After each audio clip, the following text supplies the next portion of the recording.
네, 여러분 혹시 이사를 해보신 적이 있으신가요? 처음 이제 이사를 하게 되면 이제 모든 것이 낯설게 느껴집니다. 이 집이 내 집 같지 않고 어디에 무엇이 있는지 어색하기도 하고 좀 헷갈리기도 합니다.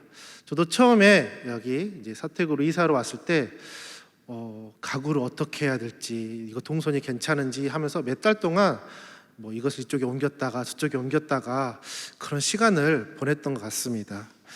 근데 시간이 지나면 지날수록 이제 조금씩 이런 곳이 이 자리가 좋네 하면서 동선도 생기고 내가 필요한 것이 무엇인지 알게 되기도 하고, 그에 맞춰서 집의 구조에 따라서 이제 가구가 배치가 되고, 그렇게 되면서 그 집이 점점 내 편하게 느껴지는 집, 즉 내 집과 같이 느껴지는 경우가 느껴지게 되었습니다.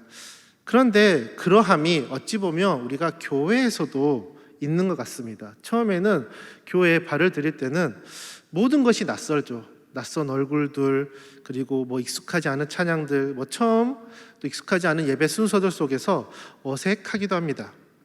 그래서 처음엔 인사도 어색하고 또 어디에 앉아야 될지도 모르기도 하죠. 하지만 교회에서 시간을 보내고 또한 함께 말씀을 나누는 믿음의 지체가 생기면서 점점 교회가 내 교회처럼 느껴지게 되는 것이죠.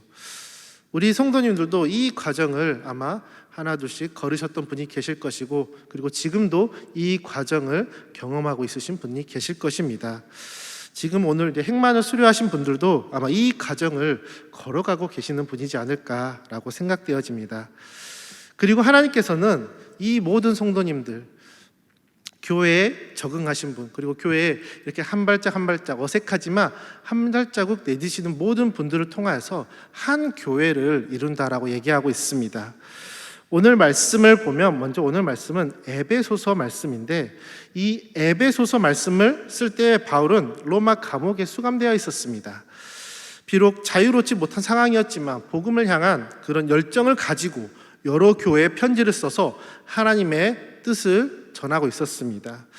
그리고 이 에베소서는 에베소에 있는 교회에 바울이 그 열정한 그 복음의 마음을 담아서 에베소 교회에게 보내는 편지였던 것이죠.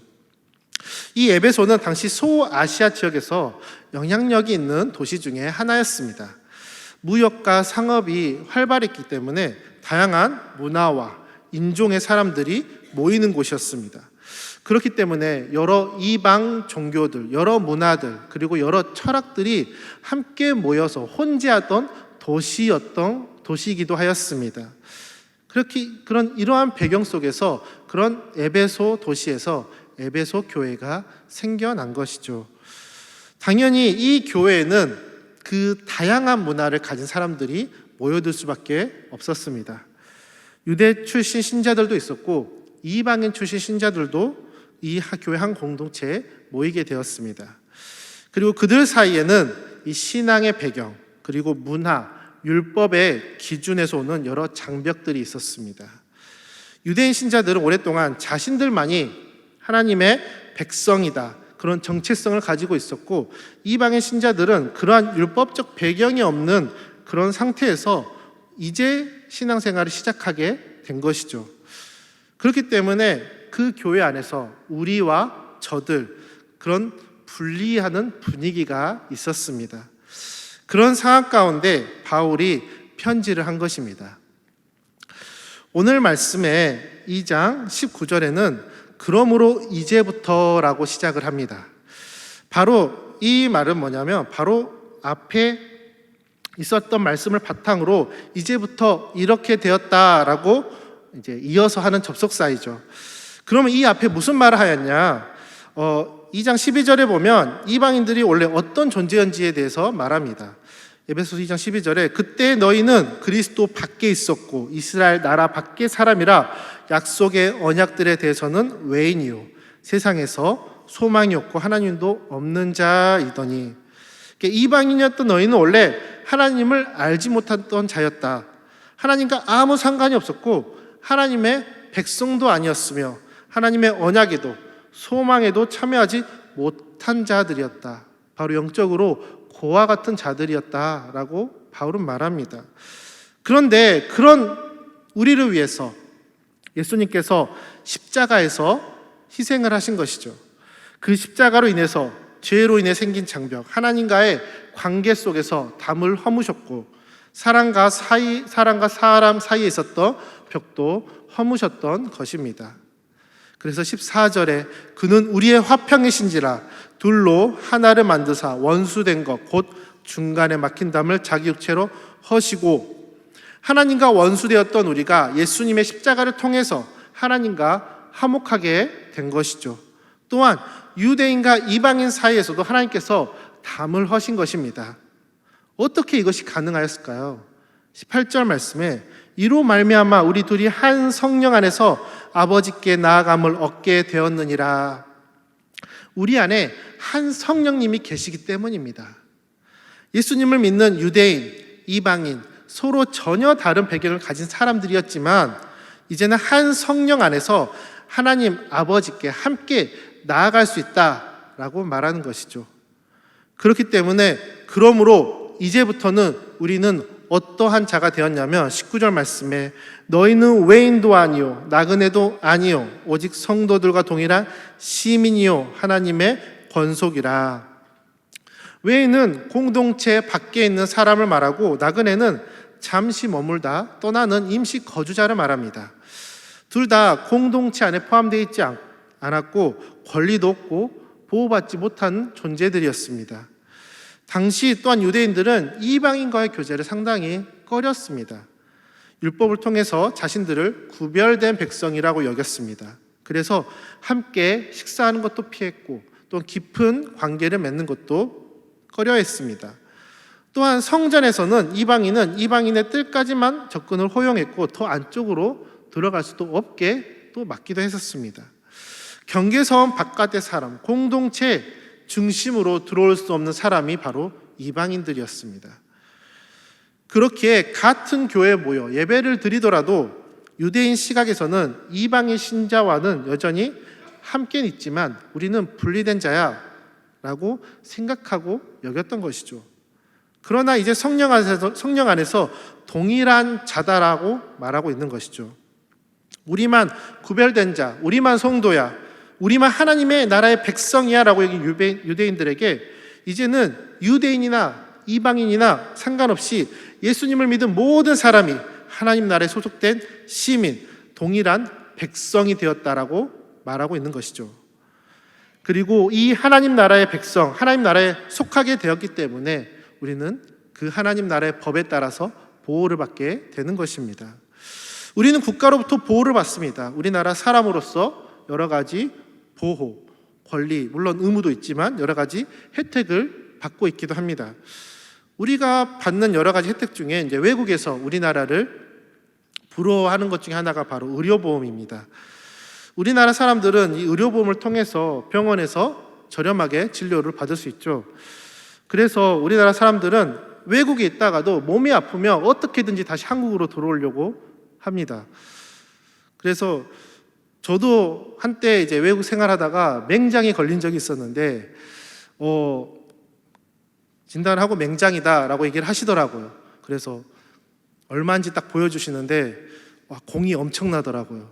깜짝 놀랐습니다. 그래서 물어봤어요. 이 상태라 비행기 타고 싶다. 나 한국으로 돌아가고 싶다.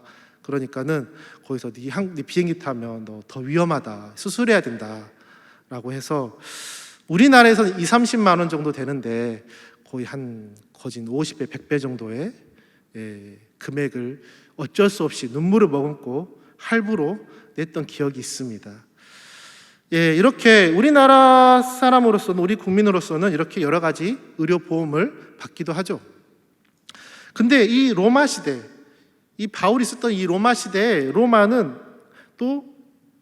로마도 이러한 보호와 혜택이 있었습니다. 특히 그 시대 최고의 나라, 그 로마 제국의 시민권을 가진 자라면 막대한 특권이 있을 수밖에 없었죠.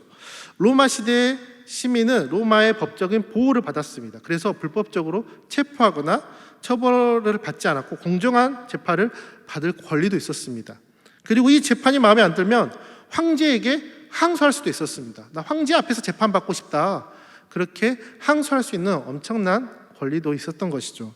또 그뿐만 아니라 여러 가지 보호를 받을 수 있는 그런 법들이 있었습니다. 이방인들과 비교할 수 없는 이런 권리와 안정이 있었던 것이죠. 그리고 바울은 이 로마 시민권자였습니다. 이 사도행전에서 바울이 전도 여행을 다 했을 때도 그를 책찍질하고 그에게 어려움이 있을 때 그는 이 로마 시민권자라는 말을 했을 때 이 책찍질 하던 백부장이 물러나서 또 두려워하기까지 했던 성경 말씀이 있습니다. 그런데 바울은 이 로마 시민권보다 더 큰 하나님의 나라, 하나님의 시민이 됐다라고 우리에게 말하고 있는 것이죠. 모든 왕보다 더 크고 더 높은 하나님의 나라의 백성이 되어서 하나님의 법 아래, 하나님의 보호 안에 있는 자가 되었다라고 말하는 것이죠. 그것이 이방인이든 유대인이든 상관없이 말입니다. 그리고 거기에 더해서 하나님의 권속이 되었다라고 말합니다. 여기서 권속은 가족 그리고 집의 구성원이라는 의미도 가지고 있습니다. 즉 우리는 하나님의 집 안에 사는 하나님의 가족이 되었다는 것이죠. 가족은 어떤 관계죠? 식탁에서 이제 여러 가지 이야기를 공유하고 서로 감정을 나누기도 하죠. 근데 서로를 책임지고 돌봐야 되는 관계이기도 합니다. 부모는 자녀가 자랄 때까지 정말 헌신하고 돌보게 됩니다. 가족 중에 누군가 아프거나 어려움에 처하면 어떤 조건 없이 그 짐을 지게 됩니다. 그렇기 때문에 서로 때문에 힘들어도 끝까지 책임지고 돌보게 될 수밖에 없는 것 같습니다. 자녀를 키우다 보면 잠도 제대로 못 자기도 하고 속을 그렇게 썩일 때도 있을 겁니다. 저도 저희 애들 중에 이제 장난기 심한 아이가 한 명이 있는데 밥을 먹다가 이제 손으로 먹지 말라고 얘기를 하면 이렇게 눈치를 보면서 쿡 찌릅니다. 하지 말라면 또 이렇게 쿡 찌르고 그 모습이 보면 이거 뭐 하자는 건지 나랑 싸우자는 건가 이게 그런 감정이 불쑥불쑥 막 나오기도 합니다. 근데 그런다고 이제 내 말 안 들었다고 더 이상 너는 이제 우리 가족 아니야 할 수 있는 것은 아니죠. 그럼에도 그렇게 불편해도 나의 정말 감정을 상하게 하더라도 함께하는 책임지고 함께하는 것이 가족인 것 같습니다. 불편해도 나랑 맞지 않아도 불구하고 끝까지 책임지는 관계. 하나님의 권속으로 부름받는 우리도 이와 마찬가지인 것 같습니다. 하나님 입장에서 우리는 하나님 앞에서 얼마나 이쁜 짓을 했겠습니까? 하나님 앞에 하지 말라 해도 또 하고 하지 말라 해도 또 하고 그런 미운 짓을 우리는 수십 번 수백 번 했었을 것입니다. 그럼에도 하나님은 예수님을 이 땅에 보내셔서 우리를 위해서 십자가에서 피 흘리게 하시고 또한 그로 인해서 하나님의 집으로 들어올 수 있는 문을 열어주신 것이죠. 그리고 하나님은 우리를 당신의 권속, 그 하나님의 자녀로서 우리를 택하고 부르셨습니다. 그리고 우리는 하나님의 백성이며 그래서 주 안에서 한 가족이 된 것이죠. 서로 아플 때 함께 아픔을 보내고 기쁠 때 기쁨을 함께 보내는 공동체이기도 하고 또 서로 어려움이 있을 때 서로를 위해서 기도해주고 또 돌봐주는 공동체이기도 하고 또 하나님이 나를 끝까지 책임지는 것 같이 서로가 마음에 맞지 않아도 품어주고 또 함께 성장하는 공동체인 것입니다. 우리는 예수님 안에서 우리는 한 가족이고 하나의 신앙 공동체이고 한 교회입니다. 그리고 이어서 20절 말씀에 하나님의 권속, 한 가족이 어떤 구조 위에 세워졌는지 성경은 말하고 있습니다. 성경에서는 하나의 건물로 비유해서 말하는데요. 20절에 너희는 사도들과 선지자들의 터 위에 세우심을 입은 자라. 터는 건물의 기초를 말합니다. 모든 구조물은 기초가 튼튼해야 안전하고 오래가는 것이죠. 그 기초가 약하면 아무리 좋은 재료로 집을 지었다 할지라도 결국은 흔들리고 무너지게 됩니다. 근데 여기서 그 기초, 하나님의 권속, 한 가족의 기초는 그 교회의 기초는 사도들과 선지자들이라고 말하고 있습니다. 사도들은 예수님의 부활을 목격하였고 그분으로부터 직접 사명을 받은 자들입니다. 그들은 복음을 전하였고 초대교회를 세워갔습니다. 선지자들은 구약 시대에서부터 하나님의 뜻을 백성들에게 전달하던 사람이었습니다. 그들은 하나님의 뜻으로 백성들을 이끄는 영적 지도자들이었습니다. 사도들과 선지자들 터 위에 세워졌다는 것은 그 사람의 능력이나 어떤 특정한 행위, 또 업적이나 전통 위에 세워진 것이 아닙니다. 바로 그들이 전한 하나님의 말씀, 선포된 복음 위에 교회가 세워졌다고 말하는 것이죠. 교회의 터는 바로 이 말씀과 복음입니다. 그리고 그 기초 위에 그리스도 예수께서 친히 모퉁이 돌이 되셨다라고 말하고 있습니다. 모퉁이 돌은 고대 건축에서도 아주 중요한 돌입니다. 건축에서 가장 먼저 놓이게 되며, 그리고 건물 전체의 방향, 각도, 균형, 이 모든 것을 이 돌을 기준으로 세워지게 되는 것이죠. 그래서 모퉁이 돌이 잘못되게 되면 건물 전체가 삐뚤어지게 되고, 그리고 무너질 수밖에 없습니다. 사도들과 선지자들이 복음의 기초를 닦았다면 그 복음의 중심, 기준, 핵심은 바로 예수님이라는 것이죠. 예수님이 없이는 교회도 없고 신앙도 없고 생명도 없는 것입니다. 아무리 좋은 프로그램, 훌륭한 리더십, 잘 짜인 전략이 있어도 예수님이 중심이 되지 않으면 결국 이 모든 것이 무너진다는 것이죠. 결국 교회의 기초는 복음이고 그 복음의 중심에는 오직 예수님이 계셔야 됩니다. 우리도 마찬가지입니다. 무엇을 기준으로 삼고 사느냐에 따라서 삶의 방향이 달라집니다. 그렇기 때문에 우리의 삶도 예수님 위에, 예수님의 말씀 위에 세워져야 하는 것이죠. 그래야 무너지지 않고 흔들리지 않을 수 있는 것입니다. 예수님을 중심으로 살아갈 때, 그 말씀을 중심으로 살아갈 때 우리의 관계도, 선택도, 사명도, 그리고 함께하는 모든 공동체도 결국 바르게 세워지는 것이죠. 나의 감정, 내 입장, 나의 우선순위가 먼저가 아니라 예수님의 말씀, 복음을 기준으로 삶을 세워가는 것, 그것이 바로 하나님이 원하시는 공동체이자 교회이며 하나님의 가족된 그런 자들의 모습입니다. 그러면 말씀과 복음 위에, 그리고 예수님 위에 삶을 세운다는 것은 구체적으로 어떤 삶일까요? 단지 예수님의 이름을 말하는 것만으로, 혹은 교회에 출석하는 것만으로 예수님 위에 삶이 세워졌다고 말할 수 있을지 의문이 들기도 하죠. 예수님께서는 이 질문에 대해서 이렇게 답하십니다.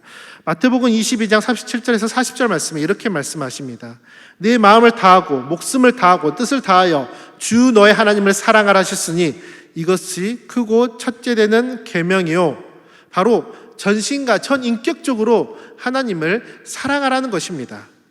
우리는 사랑하는 사람이 생기면 그 사람을 알아가고 싶어 합니다. 한창 연애할 때는 무엇을 좋아하는지, 그리고 이 사람이 어떤 성향을 가졌는지 궁금해하죠. 그래서 심지어 어제 어떤 일이 있었는지, 어떤 꿈을 꾸었는지도까지도 궁금해해서 그것을 계속 나누고 싶어 합니다. 사랑하기 때문에 자연스럽게 알고 싶어 하고, 그리고 그 사람이 기뻐하는 것을 해주고 싶어 합니다. 근데 마찬가지로 하나님을 사랑하게 되면 자연스럽게 우리는 예배를 사모할 수밖에 없는 것입니다. 그분이 어떤 분이신지 알고 싶어지고 그분의 뜻이 무엇인지 궁금해지기 때문에 우리는 말씀 앞에 설 수밖에 없는 것이죠. 그 말씀대로 또한 살아가고 싶어하고 그렇게 또한 살아가려고 노력하게 됩니다. 이 사랑은 억지로 하는 것이 아니라 하나님께서 우리를 먼저 사랑하셨기 때문에 우리는 그 사랑을 받은 자로서 그분을 사랑하게 되어져 가는 것입니다. 또한 둘째로 그와 같으니 내 이웃을 내 자신과 같이 사랑하라 하셨으니 이 두 계명이 온 율법과 선지자의 강령이니라. 그리고 그분의 사랑으로 자연스럽게 그 사랑이 이웃에게 흘러가게 되어져 가는 것입니다. 내가 나를 돌보듯 이웃을 아끼고 품고자 하는 마음이 생기는 것입니다. 교회 안에서도 이러한 이웃 사랑이 중요합니다. 우리 모두 예수님 안에서 한 가족이 되었습니다. 그리고 하나님 집 안에서 함께 살아가는 식구입니다. 서로 다르고 성향도 맞지 않을 수 있지만 가족처럼 사랑으로 품어주어야 한다는 것이죠. 이 모든 것이 가능한 이유는 성령님께서 우리 안에 계시기 때문입니다. 성령님은 외인이었던, 나그네였던 우리에게 하나님을 알게 하시고 하나님의 사랑을 깨닫게 하시고 또 하나님과 화목하게 하셨습니다. 그리고 우리를 하나님의 법안에 거하는 하나님의 백성으로, 하나님의 자녀로 부르셨습니다. 그 은혜 안에서 우리는 비로소 말씀과 복음 위에 서게 되고 예수님을 중심으로 둔 삶을 살 수 있게 되는 것이죠. 이것이 바로 교회의 모습이고 하나님의 가족으로 살아가는 자의 삶의 모습입니다. 그리고 이후 말씀에 이어서 예수님을 그러면 중심으로 세워진 교회이자 하나님의 가족은 그럼 어떻게 왕성되어 가고 어떻게 성장하는지에 대해서 말하고 있습니다. 21절 말씀에 그의 안에서 건물마다 서로 연결되어 주 안에서 성전이 되어가고, 하나님의 가족 교회는 서로 유기적으로 연결된 하나님의 건물입니다. 건물의 벽돌이나 구조물, 철근들은 각각 따로 떨어져 있으면 큰 의미가 없습니다. 모두 제자리에 맞게 연결되었을 때 바로 그것이 건물로 세워지는 것이죠. 우리는 각기 다른 배경, 성격, 경험들을 가지고 있는 사람들입니다. 그러나 예수님이라는 모퉁이돌을 기준으로 주 안에서 서로 연결될 때 우리는 건물이 되어가고, 그 건물은 하나님께서 하나님의 성전으로 이루어가는 것입니다. 성전은 어떤 곳인가요? 바로 하나님의 임재가 있는 곳입니다. 하나님께서 실제로 거하시고 백성들과 함께 하시는 거룩한 장소입니다. 구약 시대에는 성막이 바로 그러한 장소였습니다. 그리고 그 안에는 택함 받은 제사장들만, 그리고 정결한 상태에서 그렇게 특별한 복장을 입고 특별한 예식을 마쳐서 그렇게 해야만 들어갈 수 있었습니다. 하지만 이제는 율법을 완성하신 예수 그리스도 안에서 예수 그리스도 안에 모인 우리가 하나님의 거하시는 성전으로 이루어가게 되는 것이죠.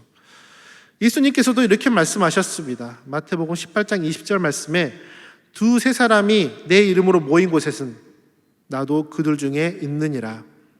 예수님의 이름으로 모여 예배하고 예수님의 마음으로 서로를 품고 사랑할 때 그 자리가 바로 하나님이 임재하는 성전이 된다는 것이죠. 이 교회, 이 공동체 안에서 하나님은 실제로 함께 하시고 일하시고 거하신다는 것입니다. 그런데 이 성전은 완성된 것이 아닙니다. 22절 말씀에 너희도 성령 안에서 하나님이 거하실 초소가 되기 위하여 그리스도 예수 안에서 함께 지어져 가느니라. 여기서 지어져 간다라고 말하고 있습니다. 이 말은 문법적으로 현재 진행형이라고 말하는데요. 말하자면 지금도 되어 갖고 있다라는 의미입니다. 즉 지어져 가고 있다는 것이죠. 이미 완성된 것이 아니라 지금도 이 성전이 지어져 가고 있다는 것이죠. 이 땅의 교회는, 이 땅의 공동체는 완성된 교회가 아닙니다. 완성된 건물이 아니죠. 누군가는 이제 막 기초를 세웠을 것이고, 누군가는 다듬어지고 있고, 누군가는 아직 이 연결을 기다리고 있습니다. 완벽하게 하나님께서는 교회를 단번에 세우신 것이 아닙니다. 그리스도 예수 안에서 함께 지어져 가고 있다는 것입니다. 하나님은 성령 안에서 우리를 연결시키시고 예수님 안에서 함께 지어져 가게 하십니다. 그러니 우리도 이 서로 함께 붙어 있어야 하고 함께 세워져야 합니다. 신앙은 혼자 할 수 있는 것이 아닙니다. 이번 햇만 과정도 저도 함께 해왔고 결국 저도 수료를 하게 되었는데요. 함께 하면서 오히려 저에게도 많은 도전이 있었던 것 같습니다. 함께 하면서 숙제도 하게 되고 또 장기자랑도 준비를 하면서 열심히 참여를 했는데, 이 참여하면서 느꼈던 것들이 정말 저 성도님들이 그렇게 시간이 없다고 힘든다 하더라도 굳이 시간을 내가지고 어떻게든지 함께 하려고 그렇게 함께 하시고, 또 어떻게든지 숙제를 하셔서 또 제출하시고, 그 모습을 봤을 때 진짜 너무 멋지다, 너무 대단하다 라는 그런 존경스러운 마음이 들 수밖에 없게 되더라고요.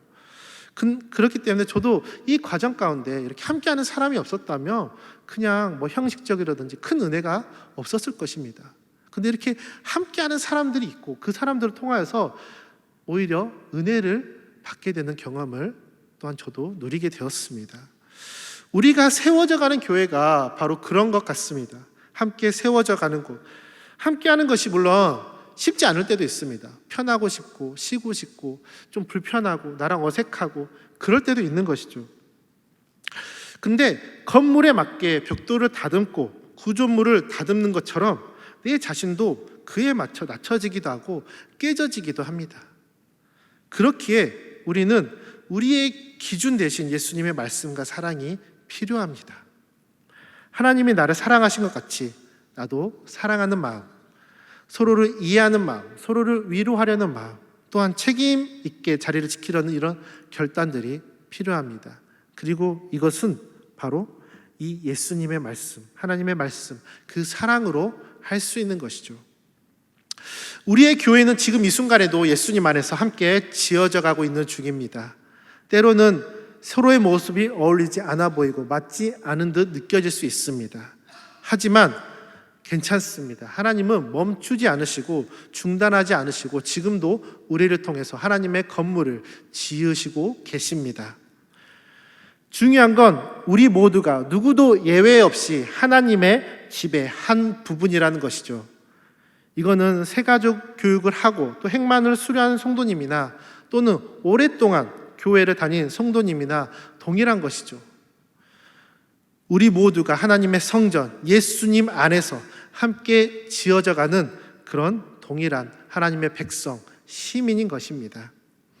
그렇기 때문에 우리 모두 하나님의 안에서 백성이며 가족으로서 서로를 함께 기뻐하고 함께 슬퍼하는 그런 가족과 같은 교회가 되기를 바랍니다. 또한 서로가 연결되어 책임과 사랑으로 섬기는 지체처럼 살아가기를 바랍니다. 그렇기 때문에 교회에 함께하던 일들, 사역들 가운데 또한 교제를 나누고 이런 나눔을 하는 것 가운데 어색하다고 또 내가 부족하다고 피하는 것이 아니라 함께 동참하고 참여해 주시길 소망합니다. 연약하고 부족해도 하나님께서 지어가십니다. 우리를 사용하십니다. 그리고 우리를 통해서 하나님께서 교회를 세우셔 가기는 것이죠.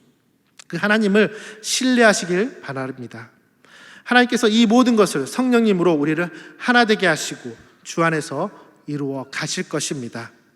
우리 모든 성도님들이 이런 하나님의 백성, 권속으로서 이 생명 되신 하나님과 동행하고 또 하나님의 집을 지어가고 성장하는 그런 삶을 살기를 주님의 이름으로 축원합니다.